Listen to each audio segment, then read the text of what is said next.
안녕하십니까. 오정근의 속속경제 오정근입니다. 한국의 반도체는 한국 수출의 약 20%를 차지하고 있습니다. 1년에 약 1,000억 달러 이상을 수출하고 있고, 또 반도체 쪽에서 내는 법인세만 하더라도 거의 우리나라 법인세의 거의 한 4분의 1 정도를 차지하고 있을 정도로 우리나라 당연히 주력 제품입니다. 2010년 후반대에 우리나라 수출이 다른 제품들이 다 감소하는 가운데서도 반도체 수출이 증가해서 우리 수출을 어, 큰 감소를 내었고요. 그래서 2010년 중반, 16년에 우리나라 그 선박이라든지 큰 산업들이 구조조정에 어려움에 직면했을 때 반도체가 돌파구를 마련해 주었습니다. 최근에도 코로나로 인해서 한국 경제가 어려움에 빠져 있는 가운데서도 반도체 수출로 인해서 반도체 슈퍼 사이클이 도래하면서 한국 수출의 돌파구가 마련되고 있는 그런 상황입니다. 반도체는 명실공히 한국의 주력 산업이고 한국 경제를 이끌어가고 있는 그런 중요한 산업입니다. 근데 최근 들어서 반도체 산업이 위기를 맞고 있다는 얘기가 심심치 않게 나오고 있습니다.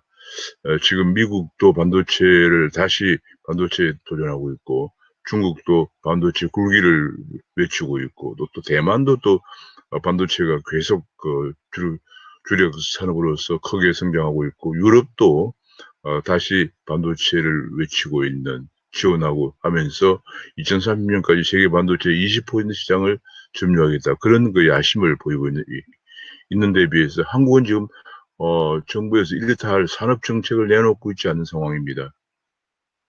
정부는 그저 대기업은 다 반기업 정책을 규제를 하고 세금을 부과하고 해야만이 국민들의 정서에 부합하는 것으로 이렇게 큰 착각을 하면서 전혀 그 우리나라 각 나라 미국, EU, 중국, 대만 등등 각종 정부의 재정, 금융 지원을 통해서 앞으로 4차 산업의 핵심 산업인 흔히들 반도체를 4차 산업의 쌀이라고 합니다. 그 4차 산업의 핵심 산업 반도체를 키우기 위해서 그야말로 동분서주하고 있는 가운데 한국은 오히려 우리나라 주력 반도체 회사인 삼성전자의 이재용 부회장을 장기간 구속하면서 재판을 하느라고 지금 현재 우리나라 삼성전자나 이런 데서는 지금 세계 최고 기술 기업들 인수합병할 수 있는 기회도 놓치고 있는 그런 상황입니다. 반도체는 대개 공장 하나 지으려면 최소한 10조에서 한 30조까지 되는 거대한 굉장한 비용이 들고 지금 현재 세계 최고의 기술들을 지금은 워낙 빠르게 4차 산업혁명이 진행되기 때문에 사원들을 연수시켜서 기술을 개발해서는 안 되고 세계 최고의 기술 기업들을 벤처 기업들을 인수합병해서 성장 동력을 확충해 나가야 되는데 그 세계 최고의 기술 기업 하나 인수하는 데도 몇 조 원이 들어갑니다. 6년 전에 삼성전자가 인수합병했던 하만의 경우에도 약 6조 원 정도 투자해서 인수한 것이거든요. 공장 하나 짓는데도 20조 정도 내외가 들고 첨단 기술 기업 하나 인수하는데도 수조 원이 들기 때문에 그야말로 온화의 과감한 결단이 없이는 불가능한 그런 상황 속에서 한국은 총수부재 상태가 연속되면서 한국의 반도체가 지금 한국 경제를 견인하고 있는 반도체 산업이 위기에 봉착해 있다. 그런 얘기들이 계속 나오고 있고요. 그런 가운데서 4월 12일 날 바이든 행정부는 백악관에서 반도체 지금 현재 전 세계적으로 자동차용 반도체가 부족 사태가 발생하면서 자동차 생산이 중단되는 그런 사태가 계속 이어지면서 백악관에서 4월 12일 날 반도체 문제를 논의하기 위한 긴급 회의를 소집해 놓고 있는 그런 상황입니다. 지금 바야흐로 반도체 문제가 세계의 가장 뜨거운 감자로 경제계에서 가장 뜨거운 감자로 대두되고 있습니다. 오늘 그 문제에 관해서 한번 간단히 살펴보도록 하겠습니다. 제가 준비한 자료를 같이 보시면서 말씀을 나누도록 하겠습니다. 오정훈의 속속경제 제가 이렇게 타이틀을 뽑아봤습니다. 위기의 반도체 산업. 글로벌 전쟁에서 소외되고 있다. 그런 얘기입니다. 구독과 알림 설정을 눌러주시면 감사하겠습니다. 지금 얼마 전에 그 타이거 우즈 골프 황제라고 그러죠. 타이거 우즈가 타고 가던 자동차가 전복이 되면서 큰 사고가 났는데 차량은 반파가 됐는데 여기 사진에 나와 있는 것처럼 차량은 반파가 됐는데 타이거 우즈는 큰 문제가 없었다. 뭐 다리에 약간의 그 상처를 입은 것 외에는 다리의 상처 외에는 타이거 우즈의 생명이나 다른 데는 아무 문제가 없었다는 것이 밝혀지면서 타이거 우즈가 타고 가던 차가 현대에서 만든 제네시스 SUV 차량이었다는 것이 밝혀지면서 지난달에 미국에서 삼성 현대의 SUV 제네시스 SUV 차량이 전년 동기 대비해서 250% 이상 판매가 증가했다고 합니다. 그만큼 그런데 여기 삼성 저 현대 SUV의 제네시스 SUV에 들어가는 차량이 지금 이 앞에 보면 거의 완전히 반파가 되어 있고 완전히 그냥 반파가 아니고 앞은 완전히 파괴가 되었군요. 파괴된데도 불구하고 타이거 우즈는 아무 문제가 없었다는 겁니다. 그 이유가 뭐냐면 이렇게 굉장히 많은 반도체 센서들이 작동을 해서 타이거 우즈를 완전히 보호했다는 것이죠. 여기에 뭐 이제는 자동차가 거의 그 전자의 덩어리다. 전자제품의 덩어리라고 할 정도로 이렇게 많은 센서들이, 반도체 센서들이, 작동을 해서 타이거 우즈를, 여기 나와 있는 제네시스 GBH80이군요. 이 차가 거의 앞부분이 완파가 됐는데도 불구하고 타이거 우즈는 큰 문제가 없었다. 이런 얘기가 분석이 나왔습니다. 그만큼 자동차, 반도체가 중요해요. 앞으로 이제, 자율주행차가 되면 이렇게 자율주행차 앞에 달리는 그 라이더가 앞에 있는 모든 걸 다 이제 감지해서 가는 거거든요. 굉장히 짧은 시간에 이런 것들을 다 감지를 해내야만이 사고가 안 나고 자율주행을 할 수가 있습니다. 그렇기 때문에 앞으로 자율주행차, 전기 자율주행차의 경우에는 엄청나게 많은 반도체 센서가 들어가게 됩니다. 그래서 자동차가 이제는 전자제품이다라는 얘기까지 나올 정도입니다. 자, 그러면은 지금 현재 그런데 최근에 자동차 반도체 쇼티지가 발생하면서 전 세계 자동차 회사들이 생산을 중단할 정도까지 이르렀는데 현재 주요한 세계 자동차 반도체 생산 회사를 보면은 독일의 인피니언이 14%를 점유하고 있고요. 그다음에 네덜란드의 NXP가 11%, 일본의 르네시스가 9%, 그다음에 스위스의 마이크로가 7.8%, 그다음 미국의 TI가 7%, 뭐 이렇게 점유율을 기록하고 있는데 한국은 불행하게도 자동차 반도체에서는 굉장히 미미합니다.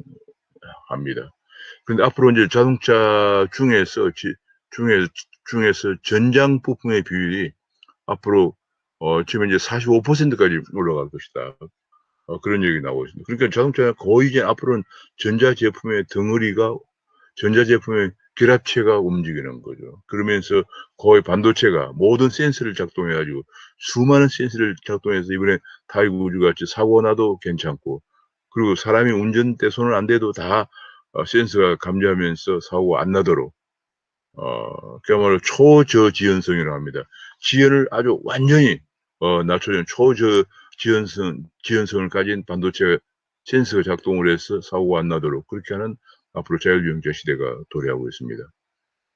지금 현재 반도체는 결과적으로 반도체만 가지고 안 되고 인공지능 반도체, 그다음에 빅데이터가 다 결합된 거거든요. 굉장히 많은 데이터들 분석하면서 계속 사고가 안 나고 이제 이렇게 가는 건데, 인공지능과 그것을 이제 즉시 분석하는 인공지능 반도체, 이것이 굉장히 중요한 건데, 지금 보면은 가장 중요한 쭉 이제 그 반도체 산업이 기술 혁신과 더불어서 발전해 왔는데, 지금 거의 여기 보면은 지금 현재 최첨단 쪽이 인공지능 시대, 그다음에 자율주행차 확산입니다. 지금 유튜브 인공지능 자율주행차 확산. 그러니까 자율주행차가 완전히 인공지능 빅데이터 반도체의 집적체라고 해도 과언이 아닙니다. 근데 지금은 이제 그런데 이번에 그 자동차용 반도체 공급이 부족해서 현대 아이오닉 5라든지 코나 생산이 급조등에 걸리고 지금 현재 반도체가 분기로 지금 자동차 생산이 울산 공장이 휴업을 검토하고 있는 그런 상황까지 이르렀습니다.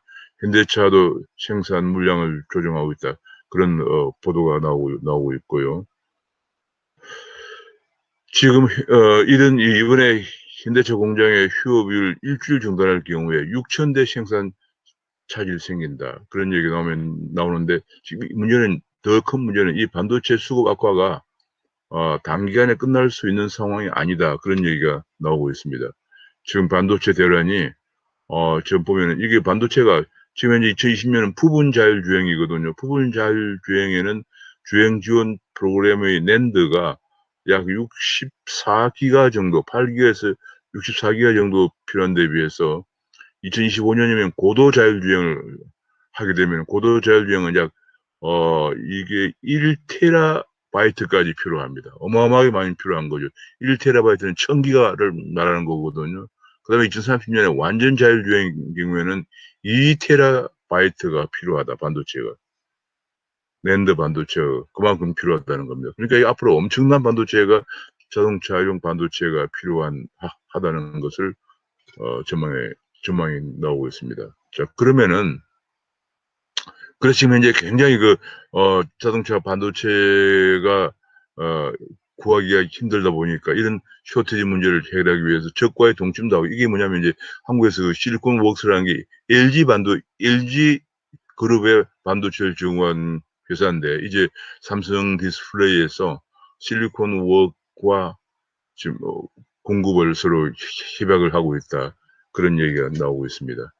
근데 왜 이렇게 반도체가 글로벌 공급 부족이 발생하고 있느냐 하는 문제를 보면은 처음에는 지금 코로나19에 따라서 유행에 따라서 완성차 부품 기업들이 자동차 판매 수요 예측을 실패했다는 겁니다. 자동차 판매 수요가 이렇게 많이 증가하리라고 예상보다도 크게 증가하고 있다는 거죠. 두 번째로는 IT 기기나 서버 등 타산업 반도체도 또 수요도 계속 이제 비대면 사회가 되면서 모바일 등 그런 반도체 수요가 급증을 하고 있고요. 무엇보다도 자율주행차의 전환 속도가 예상보다 굉장히 빠르게 진행되면서 자동차용 반도체가 크게 증가하고 있는 상황입니다. 반면에 공급 측면에서 일본 진이라든지 이번에 텍사스의 한파로 텍사스 삼성 반도체 공장이 가동이 중단된다든지 이런 그런 것 때문에 자연재해 때문에 오히려 반면에 공급 측면에서는 글로벌 자동차 반도체 공급이 감산이 이어지고 있는 상황입니다. 그런 것 때문에 수요 측면에서는 예상보다 어, 비대면 경제 확산으로 다른 부분의 반도체 수요도 증가하면서 반면 또 자동차의 자율주행차 전환 속도가 예상보다 빨리 진행되면서 자동차용 반도체 수요가 증가한 데 비해서 공급 측면에서는 자연재해 등등으로 인해서 공급이 지연되면서 자동차 업계의 그 반도체 생산이 감산이 되면서 지금 현재 자동차 반도체 쇼티지로 인해서 자동차 산업 자체에까지 큰 타격을 주고 있는 그런 상황입니다. 지금 3대 자동차 반도체 업체는 네덜란드의 NXP, 독일의 인피니언, 일본의 르네사스다 이렇게 분석이 되고 있고 상위 10개 기업이 세계 차량용 반도체 약 60%를 차지하고 있는 것으로 분석이 되고 있습니다. 앞으로 그런데 이런 사태가 쉽게 짧은 시일 내에 해결될 것 같지는 않다. 그런 얘기입니다. 앞으로 이제 자동화로 자동차가 점점 바퀴 달린 IT 기기다. 자동차는 이제는 자동차로 하지 않고 모빌리티로 갑니다. 바퀴 달린 모빌리티로 변모함에 따라서 차량 반도체가 핵심 부품으로 부상하고 있기 때문에 지금 생산량이 빠른 속도로 늘릴 수는 없는 상황 속에서 앞으로 자동차 반도체 쇼트지 현상이 심화될 것이다. 그런 전망이 나오고 있습니다. 현재 자동차 차량용 반도체 시장 규모가 2020년에 380억 달러 정도로 추정이 되는데 이것이 굉장히 빠른 속도로 증가해서 2024년 지금 3년 뒤에는 600억 달러까지 크게 증가할 것이다. 그런 전망이 나오고 있습니다. 지금 현재 더 큰 문제는 자동차나 반도체 공장을 하나 짓는데 보통 수십조 원 걸리면서 생산까지 2, 3년 걸리기 때문에 지금 당장 이 문제를 해결하기가 상당히 어려운 상황이다. 그런 얘기가 나오고 있습니다. 심지어는 아이폰 생산까지도 반도체 쇼티지가 발생하면서 아이폰 생산도 차질이 발생하고 있다. 그런 분석도 나오고 있습니다. 지금 현재 그에 따라서 백악관에서 12일 날 국가안보보좌관, 이게 이제 국가경제 및 안보보좌관이 이제 같이 주재한다고 하는데, 특히 국가안보보좌관이 주재하는 반도체 대량 긴급회의를 열리는데 GM이나 삼성이나 대만의 TSMC도 참여한다고 합니다. 이게 지금 말이죠. 국가안보보좌관이 주재해서 회의를 한다는 게 굉장히 주목이 됩니다. 이 국가안보보좌관이 주재하는데, 이게 지금 보면은 미국에서는 이게 4자 산업의 패권과 더불어서 국가 안보 차원에서 반도체 쇼크 문제를 대응한다. 이런 측면에서 해석이 되고 있습니다. 지금 국가 안보 차원에서 생산 주도권을 잡고 중국의 반도체 굴기도 견제하는 이런 다목적의 포석을 가지고 지금 12일 날 반도체 긴급회의를 소집해 놓고 있는데, 주요 핵심 의제가 역내 생산 능력을 강화한다. 미국 현지 생산의 신정설 계획을 점검하고 해외 반도체 기업도 적극적으로 M&A를 하고 역내 생산 능력을 개선하는 로드맵을 마련을 하면서 미래 수급 불안 요인도 점검을 한다. 그 다음에 미국에서 생산할 경우에 세금이라든지 보조금과 혜택을 제공한다든지 혹은 주변에 인프라를 개선한다든지 이런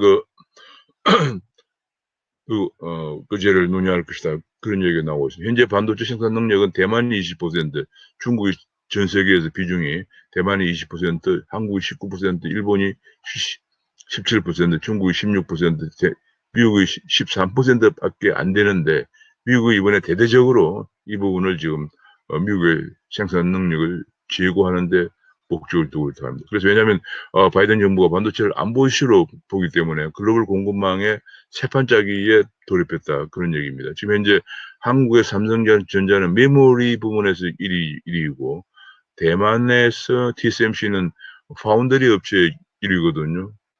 그리고 삼성전자는 파운드리 위탁 생산의 2위입니다. 그리고 미국에서 이제 글로벌 파운드리, 미국의 GM, 그 외에 미국의 이제 인텔이나 이런 데서는 이제 시스템 반도체에서 1위를 차지하고 있죠. 반도체 설계사죠. 근데 이번에 이 문제가 이 인공지능 반도체, 인공지능과 반도체 빅데이터인데, 인공지능이 군사 패권을 좌우할 것이라는 보고서가 나왔습니다. 지난달에 미국 국립인공지능보안위원회라 해가지고 NSCAI인데 이것이 이제 국회 자문기구인데 여기서 보고서를 내놨는데, 앞으로 인공지능, 그다음 5G 로봇 등의 첨단 기술이 경제뿐만 아니라 군사적으로도 매우 중요한 것이기 때문에 앞으로 미국은 미국뿐만 아니라 쿼드 3개국에다가 한국과 베트남, 뉴질랜드를 포함하는 쿼드 플러스 3와 나토가 연대해서 중국을 견제해야 한다는 보고서가 나왔습니다. 이 보고서를 바탕으로 해서 지금 아마 바이든 행정부가 이렇게 그 반도체를 경제뿐만 아니라 안보 이슈로 다루면서 중국을 견제하면서 한편으로는 새로운 공급망의 새 판을 짜려고 하는 그런 의도를 가지고 있는 것으로 보여집니다. 이 반도체를 바이든이 얼마나 중요하게 생각하고 있는가를 하나 보여주는 단적인 예가, 지난번에 1조 9천억 달러의 경기 부양안을 내놓으면 들고 나온 것이 반도체 칩을 들고 나왔어요. 그리고 또 이번에 또 백악관 회의도 소집하고, 반도체를 지금 현재 경제뿐만 아니라 안보 측면에서 미국이 얼마나 중요하게 생각하고 있는가를 여실히 보여주고 있는 예라고 하겠습니다. 자, 바이든이 이제 앞으로 삼성까지 이제 부르게 되면, 삼성은 왜냐면 미국의 텍사스 오스틴에도 공장이지만 중국의 시안에도 공장이 있거든요. 그래서 삼성이 상당히 굉장히 거센 도전에 직면하고 있다. 더구나 삼성의 이재용 부회장이 현재 구속이 되어 있는 상태에서 문재인 정부가 친중 쪽으로 기울고 있는 상황이기 때문에 그런 여러 가지 그 정치적, 사회적 현실을 고려하면은 이번에 삼성의 선택이 굉장히 거센 도전에 직면하고 있다. 그런 얘기가 나오고 있습니다. 그뿐이 아니고 미국은 이제 그런 정도, 그렇게 한편으로 이제, 바이든 정부가 그런 정책을 하는 동시에 미국의 인텔과 마이크론도 지금, 파운드리 업체에 진출하고 있다. 그래서 최근에 인텔이, 파운드리 업체에 진출한다고 발표를 했고요. 마이크론도 세계 2위인 일본의 카옥시아를 인수를 추진하고 있다. 그런 얘기가 나왔습니다. 그러니까 지금까지 미국은 대체로 시스템 반도체와 반도체 설계만 추종해 왔는데 이제는 이번에 자동차 반도체 쇼티지가 단기간 내에 해결될 수 없을 것이라는 그런 분석이 나오면서 인텔과 마이크론도 파운드리 업체에 진출을 한다고 합니다. 그렇게 되면서 전 세계 파운더리 경쟁이 대만, 한국, 미국, 그다음에 유럽으로 이렇게 유럽, 그다음에 중국 이렇게 크게 굉장한 경쟁이 지금 가열되고 있는 그런 모습입니다. 현재 보면은 삼성전자가 파운드리 낸드 플래시 같은 경우에 점유율이 32.9%고요. 그다음에 2위가 카옥시아거든요. 일본의 카옥시아가 19.5%고 미국의 마이크론 11%인데 미국의 마이크론이 카옥시아를 인수할 경우에 그냥 단번에 30%에 대해서 삼성전자를 바짝 따라오게 됩니다. 근데 지금 여러 분석들 보면은 마이크론이 쉽게 카옥시아를 인수할 만한 지금 여력이 충분치 않다 하는 그런 얘기가 나오고 있습니다. 지금 이제 그래서 지금 세계는 이 파운드리, 특히 이제 그중에서 위탁 생산, 그중에서 낸드 플래시의 치킨 게임이 지금 가속화되고 있다. 그런 얘기도 나오고 있고요. 그에 대해서 미국은, 일본, 이제 마이크론이 일본, 낸드 업체 카옥시아를 인수하는 그뿐만 아니라 바이든 행정부도 500억 달러를, 현재 반도체 산업에 지원한다는 것을 발표했다고 합니다. 그래서 지금 전 세계가 미국은 반도체에 500억 달러를 지원하고 대만 TSMC도 1000억 달러를 투자할 계획을 발표하는 등 반도체 주요국들의 투자 전쟁이 벌어지고 있는 그런 상황이다. 그런 얘기가 나오고 있고요. 그에 따라서 이제 미국과 일본이 조금 전에 말씀드린 것처럼 미국의 마이크론이 일본의 카옥시아를 인수를 검토하는 등 반도체가 투자 확대 합종 연행이 지금 일어나고 있는 그런 상황입니다. 지금 반도체 슈퍼사이클, 그러니까 반도체가 지금 이거는 공급이 부족해서 지금 난릴 정도니까 반도체 사이클길을 맞이해서 각국이 지금 반도체 산업의 육성에 지금 정부와 기업들이 다 전력을 기울이고 있는 그런 상황입니다. 근데 지금 중국에서는 지금 현재 중국도 이걸 견제하느라고 작년에 미국의 어플라이드라는 회사가 반도체 장비업체 어플라이드가 세계 1위 반도체 장비업체인데 세계 12위 반도체 일본의 고쿠사이 일렉트릭을 인수를 결정을 했는데 지금 이런 경우는 글로벌하게 인수에 대해서 독과점 문제가 없는지를 심사를 하게 되는데 관련국들이 중국이 심사를 고의적으로 9개월 넘게 심사 결론을 안 내고 있다고 합니다. 그 얘기는 뭐냐면 미국의 반도체가 더 강해지는 것에 대해서 중국이 견제하고 있는 것이 아니냐. 또 미국의 중국에 대한 그 반도체 보복에 대해서 제재에 대해서 복수를 하는 것이 아니냐. 그런 분석도 나오고 있습니다. 지금 바야흐로 각국이 그러니까 한국을 비롯해서 지금 한국은 거의 지금 소외가 돼 있는 상태고요. 왜냐하면 한국에는 그야말로 정부가 지원은커녕 오히려 규제에다가 세금에다가 심지어 총수까지 구속하고 있는 그런 상황이고 속에서 미국과 일본, 유럽, 중국이 서로 반도체 쇼티지 시대를 맞이해서 다른 측면에서 반도체 슈퍼사이클기가 오고 있는 것에 맞대응해서 굉장히 지금 서로 쟁패를 하기 위해서 경쟁을 하면서 서로 견제하고 이렇게 서로 복수하고 서로 규제하는 그런 모습, 그야말로 과열된 경쟁 모습을 보이고 있는데 한국만 여기에 소외가 되고 있기 때문에 지금 현재 한국 반도체가 위기 상황으로 가고 있다 하는 그런 진단들이 계속 나오고 있는데 문재인 정부는 지금 정치 외에는 아무 관심이 없습니다. 특히 그 대기업은 무조건 하고 규제하고 세금을 많이 부과해야 되는 것으로 그런 착각을 하고 있는 그런 상황입니다. 지금 현재 보면은 지금 그래서 반도체 슈퍼사이클을 맞이해서 패권을 찾아오기 위해서 서로 지금 경쟁을 하고 있다는 얘기가 나오고 있는데 지금 현재 이번에 미국에서 10일에 열리는 반도체 그 비상백악관 회의에서 반도체 패권전에서 미국이 중국에 팔지 말라고 한국을 압박할 가능성도 있다. 이런 분석이 지금 나오고 있고요.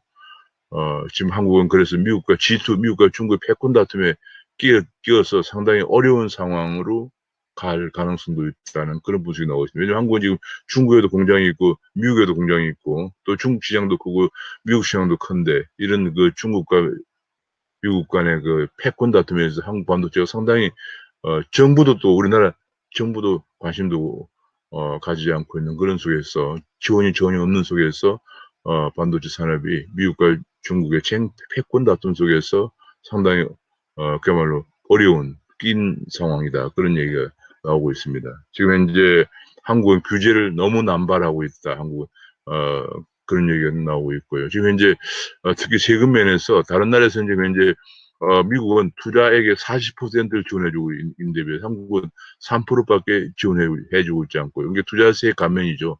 투자세 감면을 투자액의 미국은 40%까지 지원해주는 데 비해서 한국은 3%만 지원해주는데 해주고 반면에 세금은 반도체 법인세 유효세율이 삼성전자는 27.3%라서 대만의 11.4% 두 배가 넘는 세금을 부담하고 미국도 인텔도 16.7%밖에 없다. 이제 밖에 내지 않는다. 그래서 결과적으로 이 법인세율이 두세 배나 높게 내게 되면서 게다가 규제는 많고 정부 지원은 또 없고 또 투자세액 공제도 3%밖에 안 되고 미국은 40%인데 비해서 3%밖에 안 돼서 한국은 전방위적으로 게다가 전방위적으로 반도체 산업에 대해서 지금 글로벌 반도체 쟁패가 붙어 있는 속에서 한국은 반도체 산업을 규제를 하는 정도를 넘어서서 이미 총수까지도 구속을 하고 있는 그런 상황에서 한국 반도체가 지금 위기 상황에 직면하고 들어가고 있다. 그런 분석들이 나오고 있습니다. 정말 한국 반도체, 정부는 정말 이 한국의 반도체 삼성전자 같은 거 하더라도 직고용만 한 20만 명, 아마 간접 고용까지 합하면 거의 한 3, 40만 명 정도 고용하고 있고, 삼성전자만 하더라도 우리나라 법인세 거의 3분의 1을 담당을 하고 있고요. 반도체 하나만도 우리나라 전체 수준의 20%를 차지하고 있는 이런 그야말로 효자 산업에 대해서, 그리고 4차 산업혁명의 가장 핵심적인 4차 산업혁명의 쌀이라고 불리는 핵심 산업에 대해서 정부가 지원은커녕 오히려 규제와 과도한 세금, 그다음에 총수구속이라는 정말 안타까운 상황을 보여주고 있습니다. 한국은 앞으로 시스템 부분을 육성하지 않으면 반도체 패권을 빼앗긴다 하는 그런 우려가 나오고 있습니다. 그런 가운데 한국의 그 지금 중견, 중소 반도체 기술 기업들이 중국으로 넘어가고 있다는 얘기가 나왔습니다. 이게 지금 현재 그 매그나 칩이라고 해서 하이닉스 반도체에 있는 그 반도체 디스플레이 구동 칩을 만드는 반도체 사업부인데 이 반도체 사업부가 지금 매물로 나왔는데 중국 업체가 인수해 간다고 합니다. 지금 이거는 이제 몇 년 전에 있었던 하이디스라고 역시 하이디스가 뭐냐면 역시 또 하이닉스 반도체 LCD 파스 사업부였는데 이 LCD 파트가 중국의 BOE라는 회사가 인수해가면서 BOE는 그 당시만 하더라도 디스플레이 쪽에는 거의 뭐 세계에서 그 존재감도 없는 그런 회사였는데 한국의 LCD를 인수해가면서 하이닉스 LCD 사업 파트인 하이디스를 인수해가면서 중국의 BOE가 세계적인 LCD 업체로 성장을 했고요. 그 다음에 저임금과 그 하이디스에서 가져간 고기술을 바탕으로 해서 지금 전 세계적으로 가장 강력한 디스플레이 회사가 되면서 한국의 디스플레이 회사는 그 길로 이제 그 후로 지금 사양길을 접어들었습니다. 근데 이번에 이제 매그나칩 역시 하이닉스의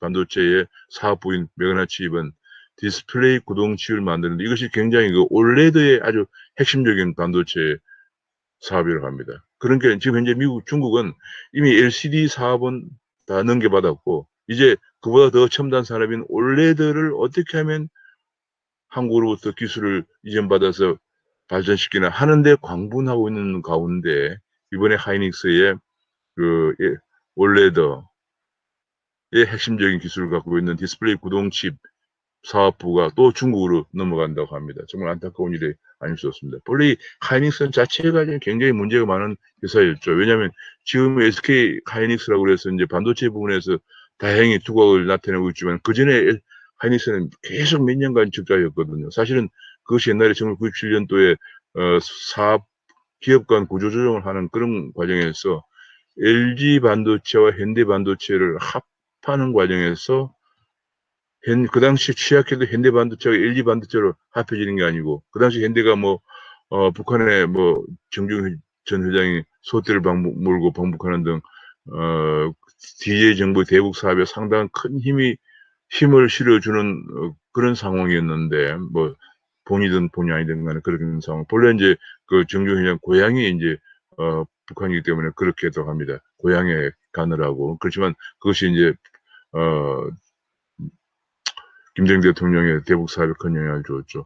이제 그런 것들 배경으로 해서 사실은 LG 반도체가 거꾸로 재무적으로 취약한 현대 반도체가 인수하도록 그렇게 했습니다. 그 바람에 사실은 그리고 태어난 것이 하이닉스인데 하이닉스는 수년 동안 계속 재정적으로 어려운 상황에 봉착하면서 하이닉스에 있는 사업부들, 핵심 사업부들을 떼내서 파는 일이 계속 반복되어 있는데 지금도 보니까 그 안에 그때 그 당시에 떼내서 팔았던 매그나 칩이 미국 회사가 인수했다가 다시 이번에 그것이 매물로 나와서 중국 업체에 넘어간다고 합니다. 이 공장만 우리나라에 있지 사실은 기술은 다 알짜 기술은 중국에 빼앗기는 그런 상황이어서 안타깝다는 그런 기사가 나왔습니다. 그래서 전문가들은 정부가 직무유기를 하고 있다. 미래 산업에 대해서 그랜드 플랜을 짜야 한다 하는 그런 지적이 나오고 있습니다. 게다가 중국은 지금 히토류가 반도체 핵심 소재인데 히토류 밀수출을 강력히 단속하기 위해서 심지어 인공위성이나 드론까지 띄워서 단속을 하고 있다. 그런 얘기입니다. 왜냐하면 지금 히토류 생산량이 중국은 중국이 73%, 호주가 11%, 미국이 11%를 차지하고 있는데 지금 한국은 지금 이게 히토류 생산이 전혀 없죠. 그래서 한국은 지금 예컨대 베트남 같은 데가 히토류 생산을 하지 않지만 매장량은 크기 때문에 해외 자원 개발을 해서 해야 되는데 지금 한국은 지금 이제 해외 자원 개발하는 해외 자원 개발 광무공사인가가 지금 완전히 폐지가 되어 있고 해외 자원 개발은 완전히 중단시켜 버렸습니다.